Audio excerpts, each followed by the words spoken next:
दरअसल नक्सलवाद को कभी ठीक से समझा ही नहीं गया। आतंकवाद को लेकर पूरा देश स्पष्ट है कि आतंकवाद इस राष्ट्र का दुश्मन है। लेकिन नक्सलवाद को राष्ट्र के शत्रु की तरह कभी देखा नहीं गया, क्योंकि ये जो 2 अलग-अलग धाराएँ हैं, नक्सलवादी केवल बंदूक से नहीं लड़ रहे होते, कलम से भी लड़ रहे होते।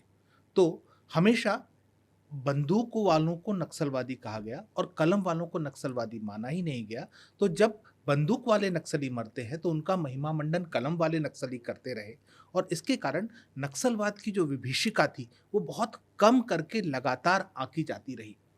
अब धीरे-धीरे समय और परिवेश बदला है, इसलिए जब हिड़मा जैसे लोग मारे जाते हैं तो पूरा देश का ध्यान उस ओर गया, और ये तब से होना शुरू हुआ जब नक्सलवाद ऐसी विभीषिका बन गया था, जिससे 76 जवानों की लाशें देश के विभिन्न कोने तक पहुंची, और तब पूरे देश का ध्यान उस ओर गया कि नहीं, छत्तीसगढ़ में, बस्तर में विशेष रूप से कुछ तो ऐसा भयावह हो रहा है जो सीमाओं तक में भी नहीं होता।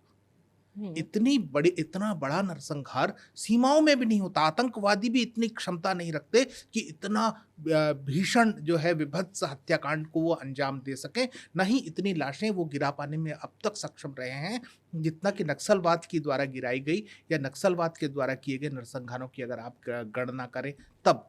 लेकिन वही बात कि ढाल उनके पास उपलब्ध थी शहरी नक्सलियों की। उन्होंने बहुत खूबसूरती के साथ कविताएँ लिखकर, कहानियाँ लिखकर, कहानियाँ गढ़कर लोगों का को मतिभ्रम में रखा, और ये बताते रहे कि कहीं कुछ क्रांति हो रही है और ये लोग जल, जंगल, ज़मीन की लड़ाई लड़ रहे हैं।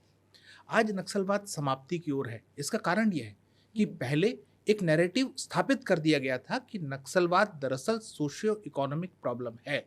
कोई ये नहीं जान रहा था कि नक्सलवाद के कारण भी सोशियो इकोनॉमिक प्रॉब्लम्स पैदा हो रही हैं।